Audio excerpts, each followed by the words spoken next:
Welcome to the TED Online Tutorials. In this video, you will learn how to submit a SPARQL query in the Public Procurement SPARQL endpoint.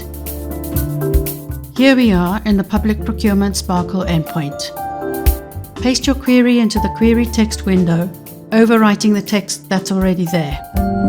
There are various output formats. Choose the one that best suits your purposes. This is the results page. You can see notice, organization, and legal name, the fields that were specified in the query.